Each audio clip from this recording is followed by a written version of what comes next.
Horrorheads, welcome back to another episode of Horror 365. I am your host, the mouthpiece of the Northeast, Jimmy J. And today, joining me alongside the 80s horror god himself, Sean Telepo. And we have two, not one, but two special guests joining us today.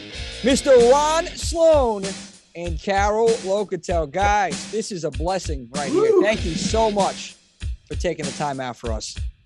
Hey, thanks for inviting us. Hey, absolutely. Thanks for the invitation. Oh, of course. And you know what? Speaking of invitations, Carol, I've been waiting for mine because, I've been dying to try some of this Ethel Stew. And as a matter of fact, I heard it's right here. It's the best goddamn stew in the whole wide world. That's absolutely right, you silly old fart. That's the best stew you'll ever taste. I was waiting to come over so we can all I can open this can with you and Uncle Ronnie and just try this because I've been hearing just the reviews, just rave reviews on this. Well, God help you. Who knows what's in that can? Well, before we get rolling, I asked everybody this. I know Ron was on the show a time before, so Carol, I want to ask you first. What was your introduction into the horror genre? Friday the 13th, Part 5. That was, actually, my introduction was when I was a kid and my mother would let me go to, matinees at the theater. That was when little kids could actually walk around and their parents wouldn't be scared to death something was going to happen. And I used to watch Frankenstein and, vampire movies. I loved them. So that's actually where it began. The Universal monsters like Dracula, Frankenstein. Oh, absolutely. Yeah. I never got into, the other ones. Like I can't even the little doll and it's scary. Like Chucky and all that. There you go. Yeah, too scary for Carol. Ron, I know you told me this before, but I forgot. For those that didn't listen to that episode, what was your introduction into the horror genre? Well, as a little kid, my brother would scare the hell out of me. We'd watch the old like Frankenstein and Werewolf, and he would. He's 5 years older, so he definitely freaked me out at times. I remember I was 11 years old by myself at home for the first time, and he had a bunch of buddies come over, and they all started hitting the windows on the house and screaming, and I'd run from room to room and freaking out. And but yeah, the Mummy for some reason really scared the hell out of me, and of course Bela Lugosi and like the old Universal, absolutely. And then there were the funny ones, Abbott and Costello meet Frankenstein. That was all. I loved Abbott and Costello too. Yeah, and Lon Chaney as the werewolf. I mean, all that was good stuff. Yeah, we need to do a remake of the old horror. We did it 80s. Let's go back to the 50s. Come on. I mean, what's your take on remakes, though? I mean, I guess it has its benefits of remaking the older films just to, get the new generation involved. Well, that's its marketing. I mean, I'm not against it. Don't get me wrong, but somehow when you see like the first, like Jaws 2, it was okay, but Jaws, come on, Right. yeah, Psycho.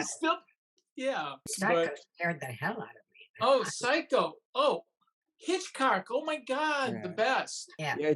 Just that. I wouldn't want to see a remake of that, for example. I don't think you could.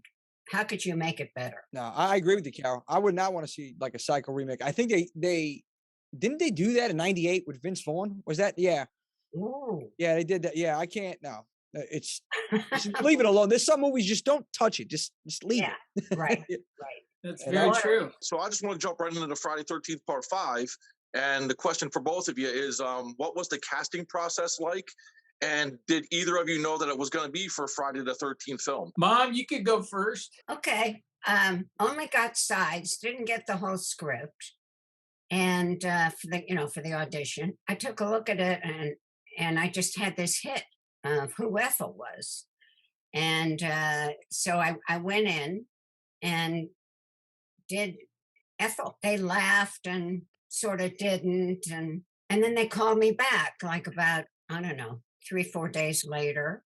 So I basically do the same thing. And I think I had 3 callbacks, which is pretty unusual. Usually you had, you'd go in on the audition. If you got the call back, you'd go in, you'd get the job, or somebody else would. And so, like 3 callbacks. And finally they said, okay, great. And they called it Repetition. That was the title of the film. Oh, And wow. it was in hiding is what it was. They didn't want anybody to know it was a Friday the 13th movie. So we should both talk about this when we're on set. So how did you audition? Well, at the time I would do what are called showcases. I did a showcase weekly at the Fountain Theater in Hollywood. You paid like $12 to do a 5-minute scene. And I did it really years, for a couple of years. I had an acting partner and we would do our scenes. And nothing really totally came about from it. I mean, you'd meet people, but nothing to write home about. I kept up with it. And that night, Pamela Basker and Fern Champion were in the audience. They're the ones who cast Friday the 13th, Part 5. And I do this dramatic scene. And at the end of it, they asked me if I could play a hillbilly. And I just, well, of course I can. So I thought of a friend of my brother's who was like really goofy, and that was sort of the basis of Junior, but taken over the top. And they set me up with, the next day I was to go to their office and pick up sides. And then I got a call a couple days later to come in. And I met Danny Steinman on the first call. And he was the director of Repetition. And busted Danny up. I mean, he was laughing his ass off, truly. And as I was getting ready to leave, and, as an actor, you question, in your own head, how did I do? Boy, I hope I did all right. And he's all, hey, kid, it's going to be really good working with you. And I was like, oh, my God, this is, and I was like on cloud 9 for about a minute, because then Pam and Fern said, well, you have a call back tomorrow to meet the producer, Frank Mancuso Jr. Cool. And so, you go home, you're up most of the night and doing what you're doing, thinking about it, working. Well, to say, did you sleep, Ron, after that? I probably didn't. I would dream about this stuff. I'd rehearse in my dreams. It's really bizarre. I'm serious. I do. Oh yeah, that's another story. So yeah, I come back, and as I walk in, Danny says, hey, Frank, this is the kid I told you about, and I love working with him. You got to keep it reeled in. You can't let that go to your head, because it ain't over until you're on the set, and even then they could boot you off. So yeah, it was cool. It was very cool. And then I got to meet my mom. And I got to tell you, you both had just incredible chemistry on camera. Amazing chemistry. Did that take time to develop, or was it natural? I thought it was instantaneous. Yeah. Yeah. I mean, we just, well, first of all, we're sitting waiting to do a scene, and we're sitting outside and we're chatting away to each other, trying to get to know each other. And this guy walks by with a hockey mask on. Yeah, that was Tom Morga. And, Tom looked at every single one of us. It was our first day of shooting. So, I mean, all of us, I was sitting with Carol, and Miguel Nunez was on the other side, and John Robert Dixon, and I mean, the whole group was there pretty much. And all of a sudden, I mean, I remember the buzz, we're all looking at each other going, oh my God, we're in a Friday the 13th. We're in a Friday, you know, we went from really a B movie to just top of the mark in a heartbeat. And it was so exciting. Everybody was happy. Everybody was thrilled. Now I'm sure, you know, John Shepard had to have known we were in a Friday the 13th, and I don't know if Deborah knew. You know, I'm not sure who else knew, but it was so exciting. It was just that was a good night going home. I felt great. It was good. And Mom and I, oh my God, Carol's right. It was instantaneous. The chemistry, you know, it's one of those things we complement each other acting wise, where we just had so much fun. We're very fortunate to have been able to work with each other, even though it's taken to the next level. I mean, this is a lifetime relationship, which is beyond really cool. It's just gone on for years. Just, you know, I'm crazy about his wife. I mean, they had a dog that looked like a dog that we used to have. I mean, hello, it looked like a twin. And all kinds of wonderful little, you know, it's things. just fun. We have fun, and we're very fortunate to have this friendship. And I wouldn't want it any other way. And I'll move out of the house one of these days, Mom. Really, I will. You know, it almost seemed like some of your exchanges in the film was like improv. Were they at all? The scene itself, of course, was written, but we pretty much added words to it. we had fun. Yeah, We did. we had fun. Well, see, the director Danny Steinman allowed that. I mean, the basic skeleton was there. I mean, if we threw anything in, it wasn't really thrown out.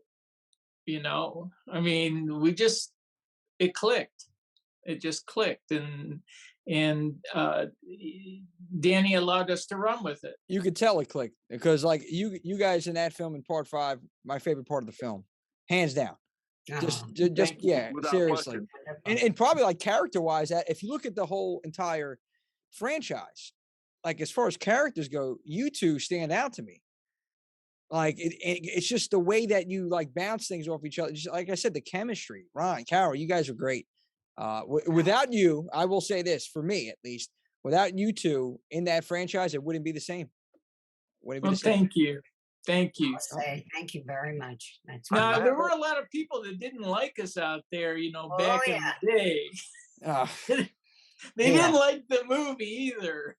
Yeah, but you know what? It's according to like people I've talked to about Friday the 13th, it's either somebody's favorite part in the entire franchise or somebody's least favorite. To be honest, it's one of those things. That's true. It's come into its own though, which is wonderful. I mean, it does have a following. I love the fact that it's either loved or hated. I mean, to me, that's just like, gee, you couldn't ask for more than that. Like, that's true. Yeah, that's true. Even a bad review is a good review. At least they're still watching. They're still watching. That's it. And you know what? I think honestly, out of all of them in the franchise, and Sean, I mean, I don't know, what's your opinion on this? Because I think it had the best characters overall.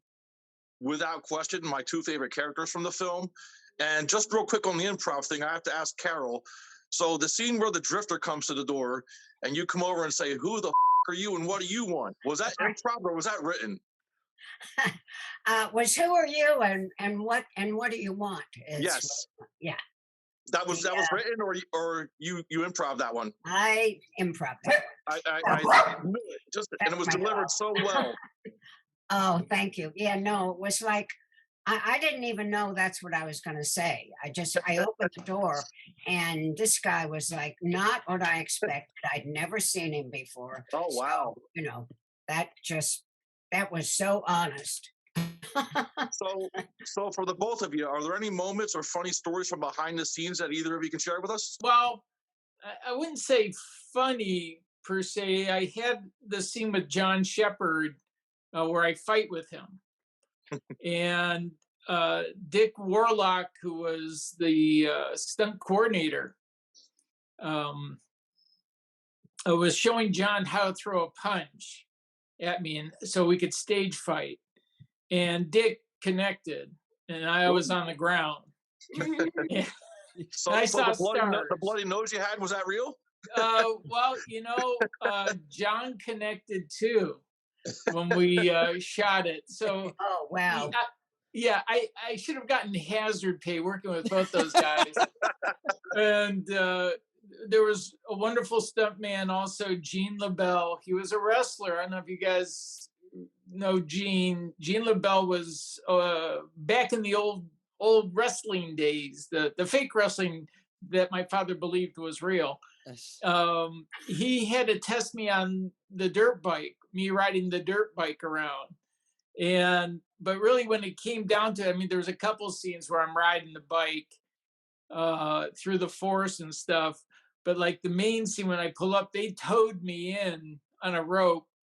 It was so funny. I'm thinking, here I go through all this having to ride the bike, and I was able, maybe in the whole movie, I rode it for 10 seconds. So I was like, oh my God.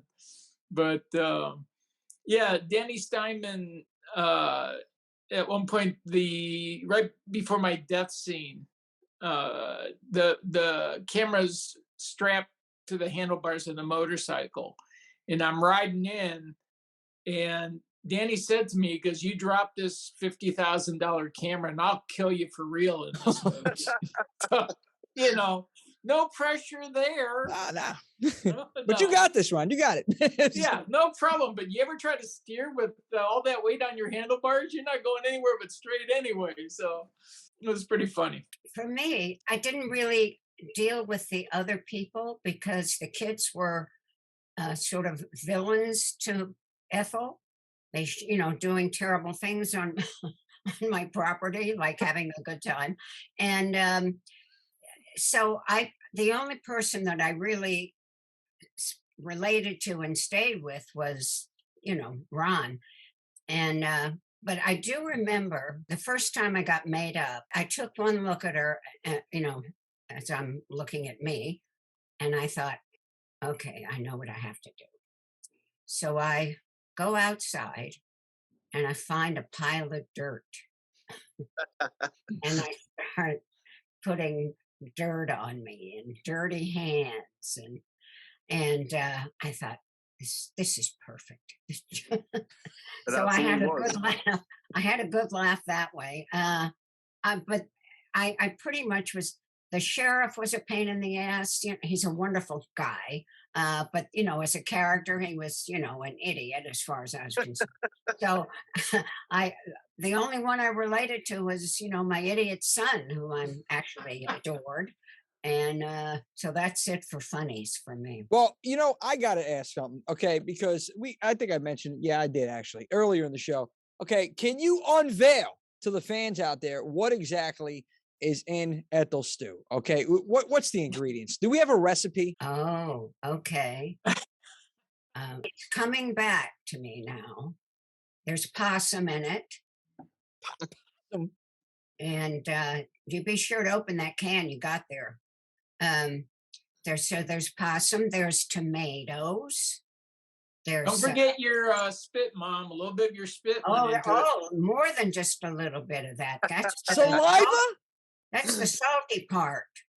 It's not in the ingredients. She, it wasn't printed out with her spit because we didn't want to get in trouble. And a squirrel, if I could find one. They had a squirrel too. Well, yeah, that's Brunswick stew for some people. They love that squirrel stew. Squirrel stew. Oh yes. Oh yeah. So why he loved it. It was very tasty. And it was never hot. I had to eat it cold because they didn't want me to burn my tongue. The possum's cut up in really tiny little pieces, so Yeah, but I sure wish I wish you deboned it though, Mom. That was a little crunchy at times. It kind of scratched my throat a few times. But Jesus, I'm sorry I asked. It's funny because beforehand I just had a little dinner. My wife cooked some Spanish food upstairs, roast pork and rice and beans, and now. Oh, perfect! If you add it to the stew, it just kind of coagulates it all together. Yeah, and what's going to stick out? The possum or the squirrel? And oh God, I'm a little nauseated. You asked, you know. Oh, I'm sorry, I did. I'm sorry, but I want to switch gears. Jeez, I want to switch gears right now. Now both of you worked in the industry before, and you work with an array of different actors and actresses. But Carol, you worked on a few films with Burt Reynolds. I want to know how that experience was. Yeah. If you have any memories or moments working. Oh my God. You can share. He was just a wonderful guy. I actually, the first time we met, I had a manager back then, really lovely man, who also had a client, Joe Mascolo was his name. He's not with us anymore. And he was a friend of Bert's, and he was going to do chapter 2 down at Burt Reynolds Dinner Theater in Jupiter, Florida. And they were looking for, there were 4 roles, and 3 of them were cast. So Joe told Burt he had the perfect person for this part. So I get a call from the manager who says, listen, Joe's set this up. And so I go over to Joe's house and I said, I need a drink. It was probably 10 in the morning. I was gonna, I'm gonna meet Burt Reynolds. He was like the epic star at that particular time. And I was supposed to read this, scene from chapter 2, Neil Simon. And so we both have a shot of some after dinner drink, some sweet. It was good for breakfast. What can I say? And so we go over to Bert's house and ring the doorbell. Burt answers the door and he goes, hi, I'm Burt Reynolds. And I said, I know. I'm Carol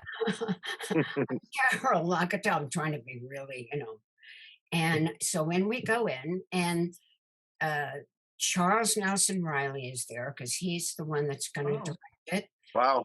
And and so I meet him, and we sit down and we start reading a scene between the character Joe was playing and the part I was reading for.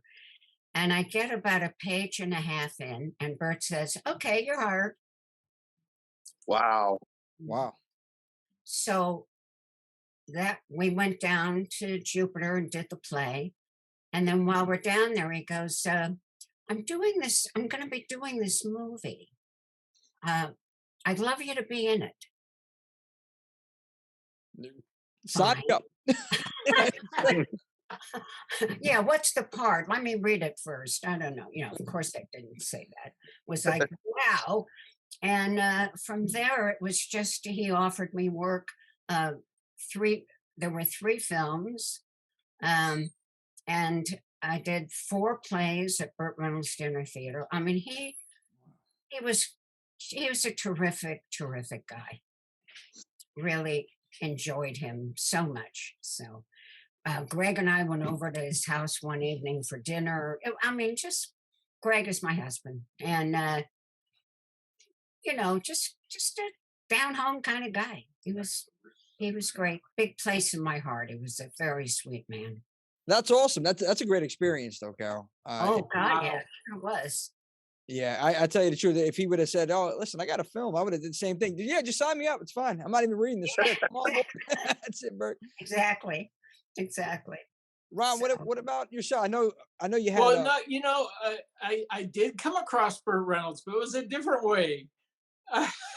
What are we talking about here? No. I at that same era, Carol, I was the guy who escorted Burt and Sally Fields off the stage at the Golden Globe Awards back to the newsroom.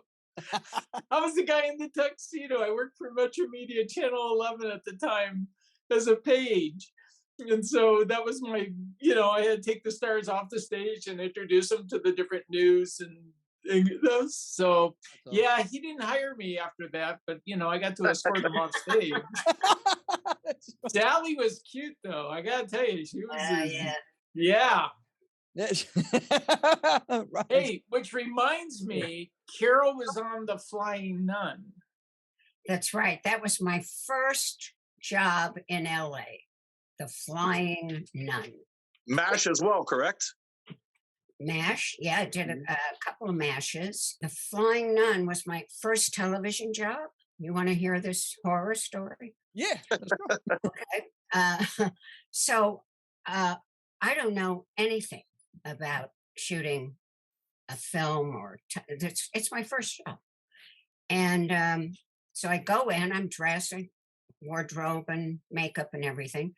And we shoot the scene. And so I leave. I go back to my trailer and I start undressing. This knock on the door. The second AD said, "What the fuck are you doing?" I said, "Excuse me? I thought we were finished." "Finished? Put that dress back on and get back on that set." What? So then I found out you had a 2-shot and a single shot, and maybe you wanted to do the master again. And yeah, that was my first television experience. So you almost developed a bad habit. Oh! Can we get a little drum? Oh man. Oh yeah. Ron, question for you. So for you, what moment in your acting career sticks out? Well, there's definitely been a few moments. In Friday the 13th Part 5, I had a scene. I'm trying to remember which scene it was, but like I like hit a home run with it. And I felt top of the world. And like Danny said, "Oh, that was great, man." And Frank Mancuso came and he goes, "Oh yeah, man, that was really good." And then I spaced on the next scene, couldn't remember my line, or something happened that I went from hero to zero that quickly. So I learned from that, don't get caught up in the ether there. Stay focused. Stay focused. Yeah, that was quite a lesson back then. Well, of course, as Carol knows, my experience with her was priceless. But bringing up to date, my experience with Dee Wallace in 13 Fanboy, I gotta tell you, I love that woman. We connected. She's awesome. Oh, dude. She just was amazing to me, and it brought my acting to a new level. I was very fortunate that Deborah Voorhees gave me the opportunity to actually play myself, which is not always easy. But to actually have Dee and bring it to that level was just delicious. Yeah, And I'm glad you brought that up, though, Ron. Now, I'm sorry to cut you off because I was thinking about 13 Fanboy. Shout out to Deborah Voorhees as well. I think it was, in my opinion, an incredible film. I enjoyed the fact that she did bring back Friday the 13th alumni. You and Dee, and again, just like you and Carol, just the connection was there. And I wanted to ask you, what was it like, playing a more serious role and as yourself in 13 Fanboy? Well, first of all, I want to give Carol credit on something. If you go on my IMDb page and click on demo reel, there is a scene that's not in the film with Carol and I that will crack you up. Oh, I gotta check that out. There's only a little fraction in the film itself. The scene continued. That chemistry is still there with my mom, and we had so much fun. And then there's also a scene with Dee and I, an actual kind of very heartwarming scene that's not in the film. So if you go on the IMDb and type in Ron Sloan and look at demo reel, you'll see a scene, 2 scenes that are not in the film. So it's pretty cool. It's pretty cool. But yeah, I mean, those moments, I think I felt very fortunate because I sort of took a little hiatus. I had moved to Hawaii, lived in Maui for 17 years. So there were a couple little jobs, but most people didn't want to fly me in from the islands to come work. And there's some local work, but not much. So, being back in the swing of things, it's pretty cool. And I feel I'm at a whole different level now. I mean, I guess it comes with age, like a fine wine. So I could be brandy or I might be vinegar. I don't know. A lot of things come with age. I mean, I just went to the pharmacy, got some Bengay. We got. I'm getting old, man. I'm like, where's my joint? It's raining over here, and now it gets damp. It's raining. Now I'm starting to feel it, Ron. This is not. Yeah, good. But you should feel blessed. It's Bengay, and it's not preparation H, brother. That's coming soon, man. I'm telling you. Something's gurgling down there, man. When I sit too long, when I sit down too long, it's not a good feeling, Ron. Yeah. Oh my goodness. It's just well, don't worry about it. We're gonna have a senior episode of Horror 365 coming very soon. So it will be horrific. So stand by. Yeah, So actually, Carol and I, a couple of things coming up. Carol and I will be at Spookala in Ocala, Florida. It's like a horror Christmas fair in Ocala, Florida. 17th and 18th.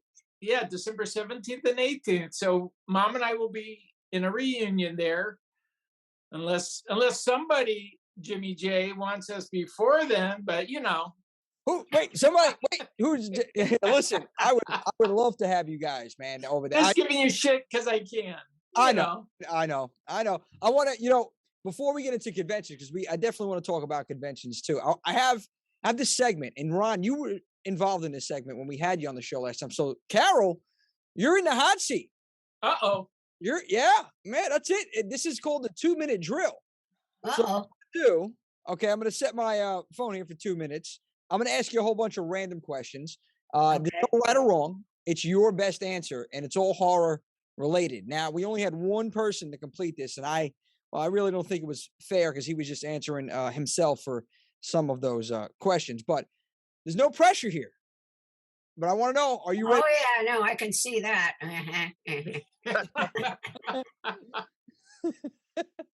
Are you ready to rock and roll, Carol? Oh, God, I hope so. Let me see. I guess I am, yeah. Okay, here we go. 3, 2, 1. Who is your favorite horror icon? My favorite horror icon. Yep. My son. Love you. Yeah. Favorite slasher? Oh, Bates Motel guy. Norman Bates. Yes, thank you. Weapon of choice? Anything Miles Davis ever did.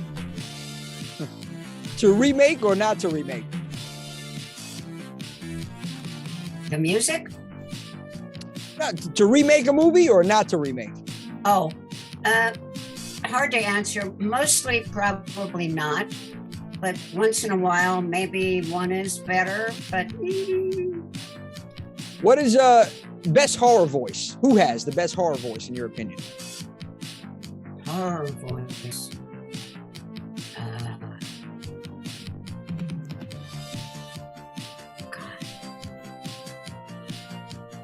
That was a good answer, Mom. That's a God. Oh, you're right. There it is, God.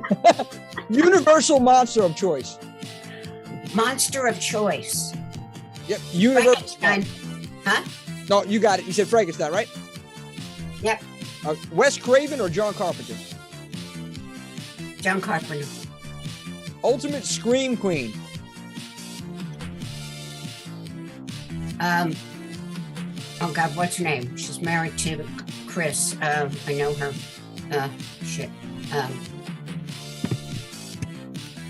Curtis, come on, help me out. Jamie Lee Curtis. Yes, thank you. You're welcome. Scariest horror movie you've seen? scariest horror movie I've seen. It's Psycho. It is. All right, and we're at time, but let me ask you this one: who was your horror movie crush? Horror movie crush. Shit.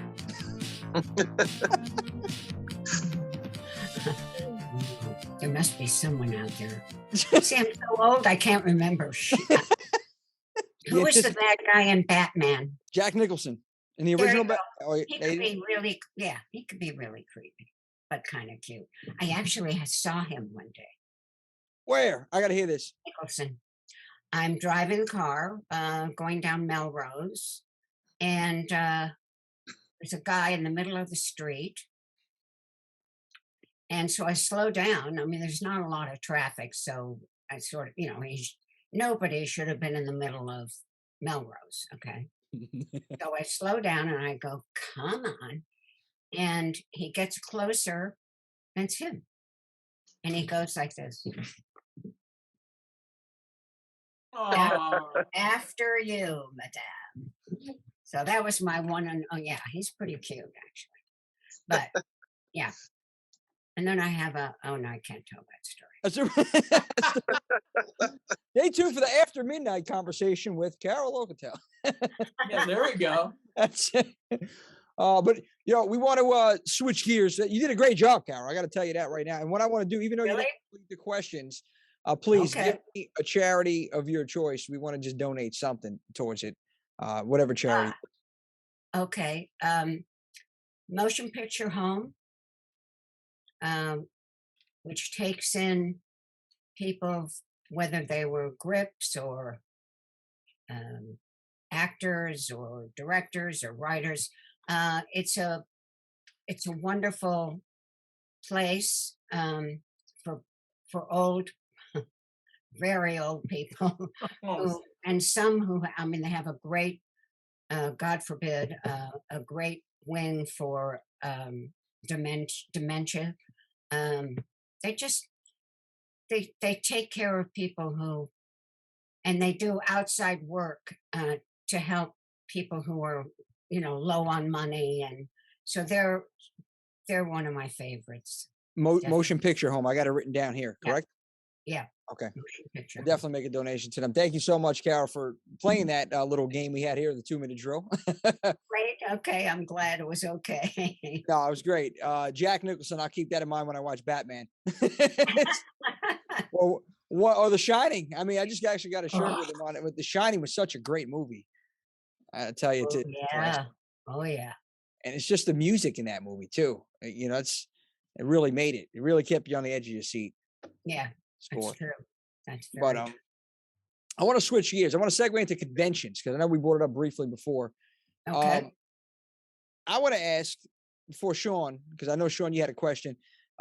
What's the weirdest saying, an item that anyone has ever asked both of you to sign? I guess we'll start, Carol. We'll start with you first. What most people want, your big dildo. They love that. And then, somebody's name like John, your big dildo, lots of love, Ethel. My dialogue, that's it. I mean, I guess the strangest twist on this was a guy came up, wanted to buy a photo. And I said, what would you like me to say? And he said, eat your stew. It's the best stew. It was totally cleaned up. And I repeated it again because that was a first. And he said, yes, that's it. I said, okay. If I were you, I'm like, wait a minute, there's no profanity in the saying here. Like, this is not me, but we'll clean it up for you.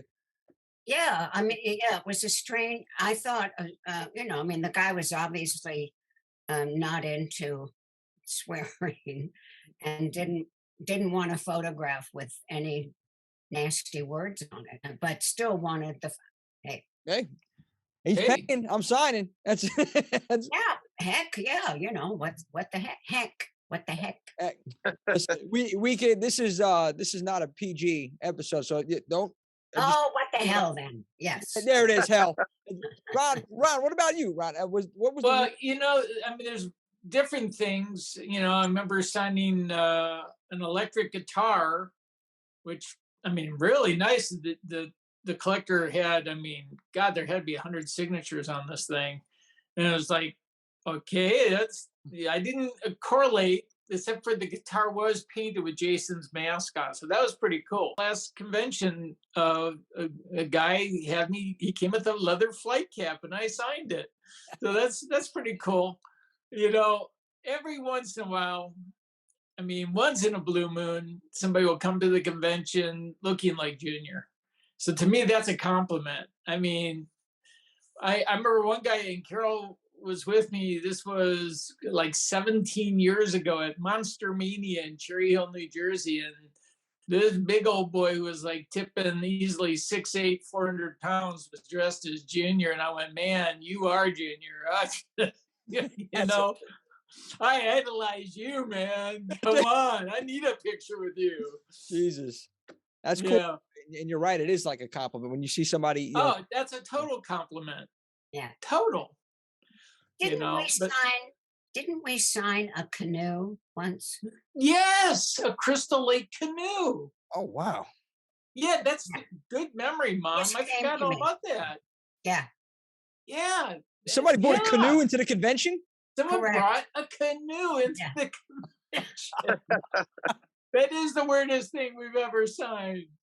Oh, Jesus. Yeah. You know, and you have to think twice. You don't want to screw it up. You know, what's my name? No, it's it's pretty crazy. That was good. I forgot about that. Yeah, I did too, until I sort of flashed. Boom. Boom. Yeah. Boom. Good one, Mom. Very quick comment before I ask this question. Ron, I do believe that your head behind you there is the screen use prop. That is the actual head from the movie. So behind me here in my living room, this whole bookcase is dedicated to Friday the 13th, and I think that would look phenomenal here. I've been offered a lot of money for it, but I'm not giving it up. So my question is, go ahead. The benefit, and Jimmy J knows, the benefit of the prop is any fan that comes to the convention, they get to hold the head when they take a picture with me. That's awesome. So, I mean, it's created it has more memories than I have. The memories are going away, but no, it's pretty cool. It is pretty cool. It's starting to look a little worn, beat up, but so am I. So, we're growing old together. My question is, outside of acting, what else do you guys, the both of you, have going on right now? Well, I have a dog that I just absolutely adore. Her name is Blanche. She was a rescue dog. Awesome. So we do a lot of walking and food. She's like a chow hound. Just, I have to watch it because she, could turn into, she's pretty cute. She's sound asleep because she's already had her dinner. What was her name? You said her name? Blanche. Blanche! Like the Golden Girls? Rescue. Blanche Dubois. Come on. Yeah, come on. Listen, don't laugh, guys. Okay. I used to watch that show with my grandmother and my mother. I sang that at karaoke. Thank you for being a friend. Oh, yeah, it was great. That's something we all got to do. We got to go to karaoke. I might add that to the next convention. And I do, I got a little gardening. I got some tomatoes going, but it's pretty low key, which is fine by me. Carol's a hell of a cook, guys. I know the soup's amazing. I do wonders with possum. Just wonders. Yeah, that's right. There was that fricasseed possum that was really good last time. But she's an amazing cook. My wife and I had a wonderful dinner with her and her husband. Wow. Absolutely. So she really chefing it up. She really can do it. That girl can cook. Wherever in town, Jimmy, come on over. Listen, as long as there's no squirrel or possum. I didn't get this body eating carrots. I'm not going to speak on this body. This lower stomach of mine has to go away. Too much fast food. But yeah, I'll come over. I'm a food guy. So, I'll make it out to the West. I'd never been, Ron, you know this. I've never been to the West. I know. And my wife's like, yeah, Ron, she was just telling me, don't tell Ron I said hello. Oh, you got the greatest wife. She's awesome. She is awesome. She definitely is the better half. she holds it down in the house, and phenomenal cook as well. So yeah, but we definitely want to take a trip out that direction. Yeah, I do want to switch actually back to conventions real quick. So you guys been on the scene for a while. What was the first one convention that you guys were at together? It was a nightmare convention, right, Carol? Yeah, in Texas.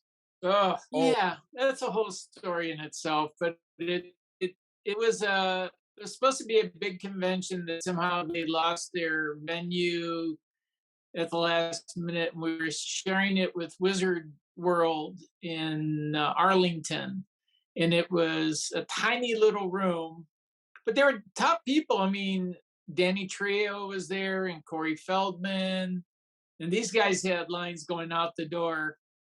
And yeah, it was definitely a letdown convention where actually almost didn't do any other conventions after that one. It was my very first convention, and I thought, well, this is how it is. I mean, I brought my wife to it. I was told I was going to make a fortune. Yeah, and I was in the hole a few $1,000s after doing that convention because I believed I was going to make a fortune. I know better now. It's more just promo and having fun.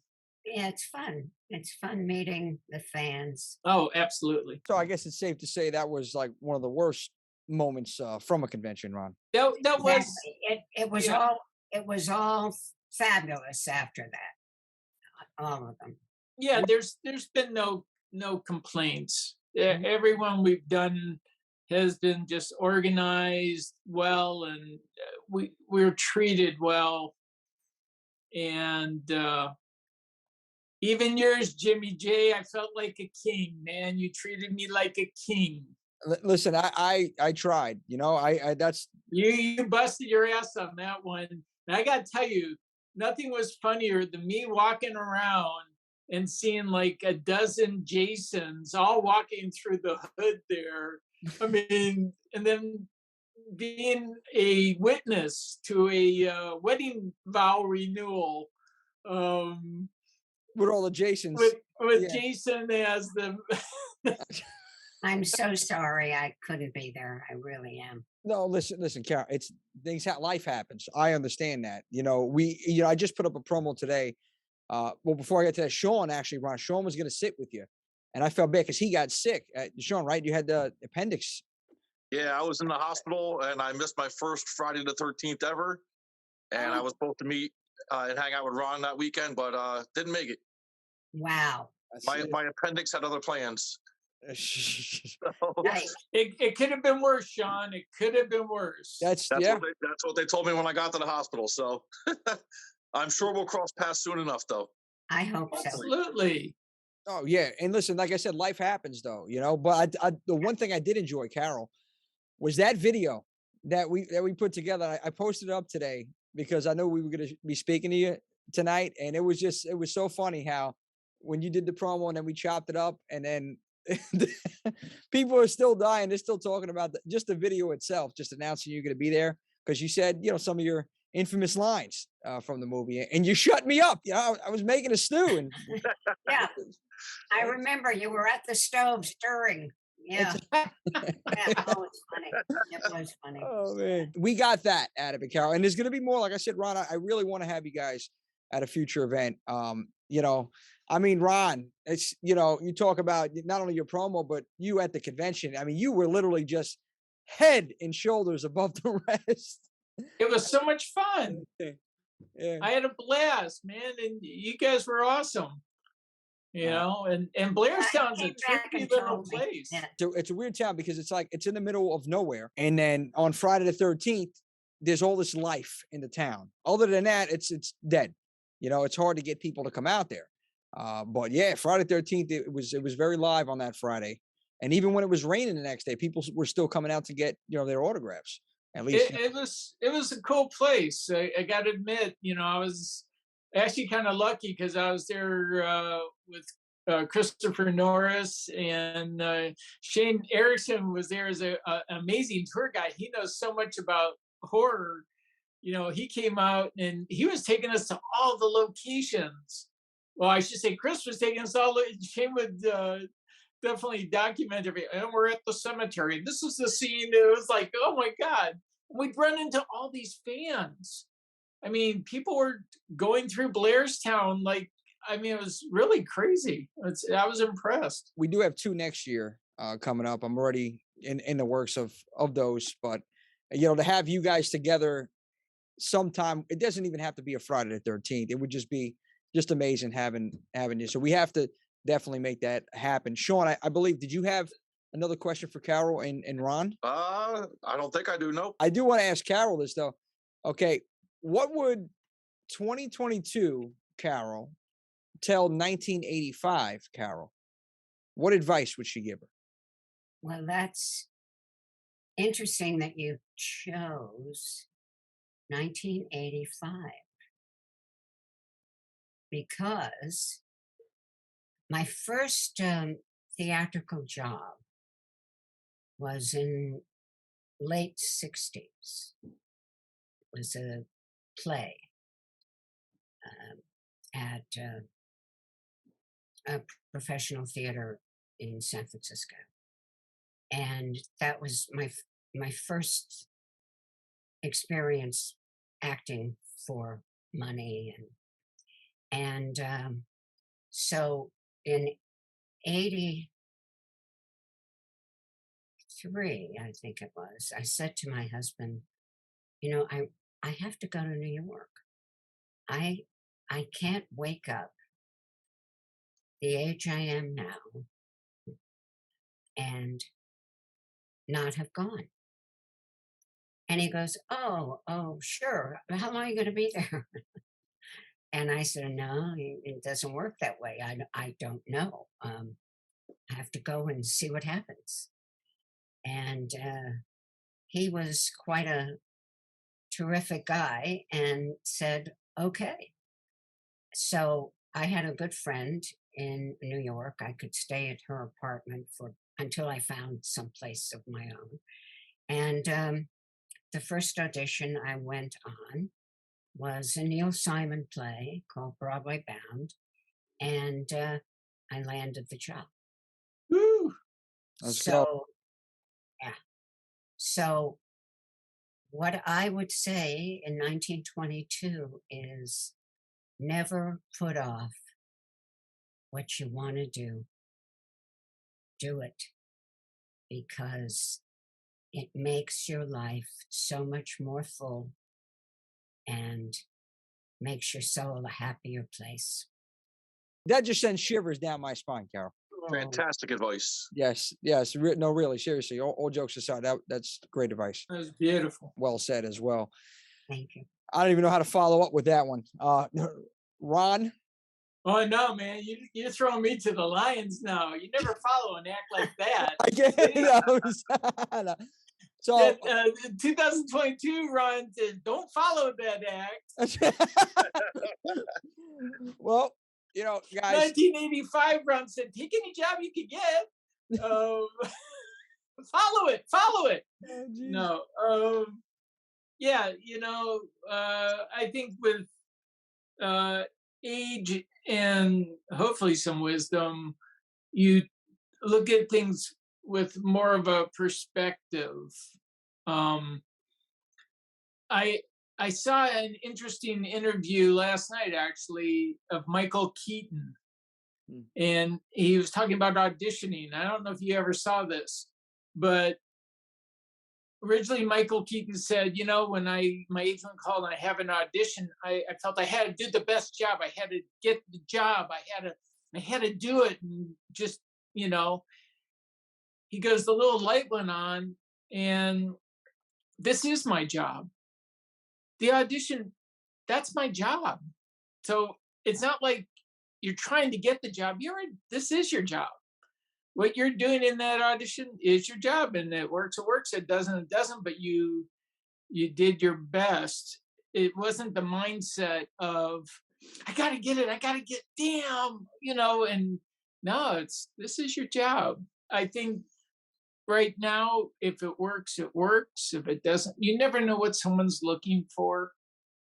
I mean, auditions, especially now, auditions are just what we're doing right now. you don't meet people, you don't talk to them, they don't know your personality. They see a 1-minute clip of you doing what you think they want, or you're doing what they want, but you don't have that verbal, when you meet somebody, there's that connection. You know what I mean? There's this itself. We're very fortunate because we all know each other. So it's really hard when you have an audition like this to make it 3-dimensional and bring out that moment of life. So it was actually easier in '85 in a sense to audition than it is in 2022 because it's all via the iPhone. Yeah. Everything social media nowadays too. And everybody's a star nowadays. It seems like, TikTok, stuff like that. So it's, but you're right though, Ron. Like, you don't know what somebody's looking for. It's a casual conversation, and then somebody says, "Hey, I want that guy for this role." It's like, cool. Yeah, it is. So yeah, put it out there. Carol and I are available. The remake of the Hubbards. We do deserve our own TV show. I agree. I would love to see it. What the hell? I think it could happen. Hubbards, somebody's got to book these. Please, somebody out there with some money, let's do it. Get the Hubbards. That's it. Get the Hubbards. I'll promote it. Whatever you need me to do. You need me to be that crazy neighbor next door coming over. That's it. That's fine. Whatever it is. Carol could have a cooking show. Carol could have a cooking show. Oh God. Carol, listen, that would sell. That's it. Because just from the movie itself, and especially with Friday fans, she has a legit cooking show, and the food is amazing. That's it. Like, we got to do. Yeah, somebody got to see it. Hopefully, somebody out there sees it. Well, you're gonna have Ethel Stew at the Blairstown Diner. Oh yeah, that's going down 100%. We got to have it. It's on the menu. It's on the menu. But, hold the possum. Hold the possum. Hold the possum. The deer. But yeah, venison. That's fine. But hold the possum. Hold the squirrel, raccoon. Yeah. No rodents. No rodents, please. Rodents. No amphibians. That we don't want. No amphibians. But I want to give you guys the floor. Anything that you want to plug, social media, any upcoming projects, the floor is yours, guys. Well, next weekend, starting September 29th, I'm with Deborah Voorhees and CJ Graham it's called Supercon. It's in Sioux Falls, South Dakota, and it's a big benefit for charity. And I was just reading up on it today. All these different networks, NBC, ABC, everybody's covering this thing. It's like crazy. The whole thing is, there's Jimmy, this is up your alley. There's professional wrestlers there. It's supposed to raise funds for charity. There'll be a number of different charities there. So we'll see how it goes. I'm just taking it on as a fun project. All these conventions, as Carol knows, a lot of times I'll take my wife. This one, she's not going, but we utilize this as a time to have fun. And Carol and I have a blast at these conventions and meeting the fans, and we'll leave from wherever we are and go to other locations for a few days and things like that. So it's just a fun time. And Carol and I are looking forward to doing Spookala in Ocala, Florida. I think it's about 80 miles from Disney World. So you just never know. We could end up at Disney World. It's a possibility. You guys should do something like that. Maybe like a YouTube series or something, at least you and Carol.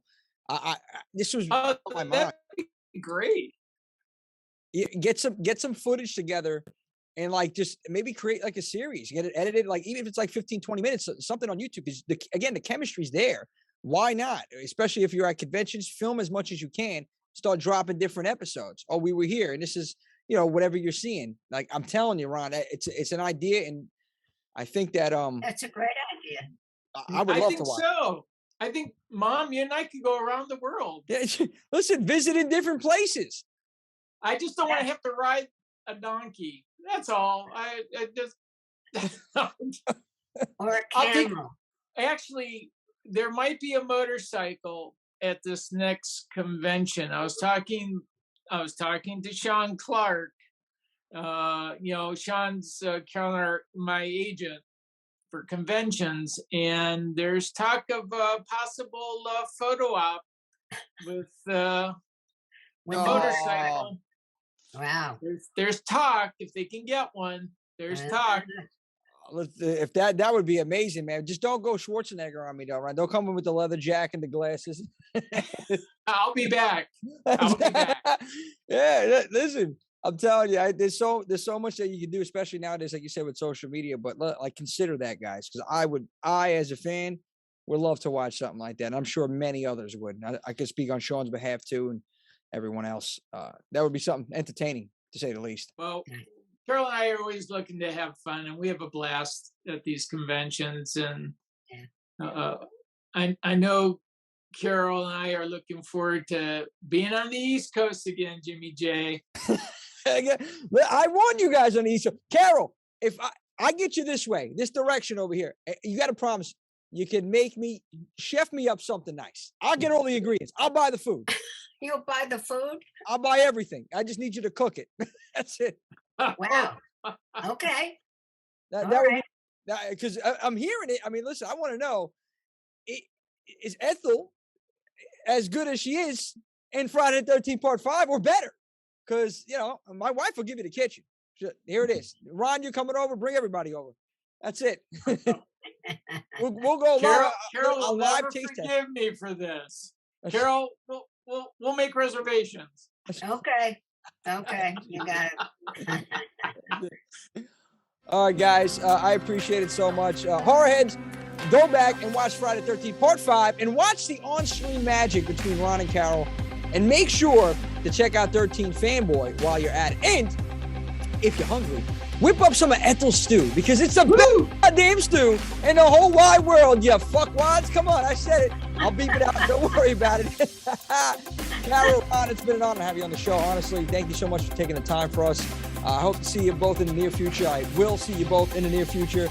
And Horrorheads, thank you for tuning in. And thank you for celebrating horror, not only in October, but 365. We're going to see you. Woo! Hot damn.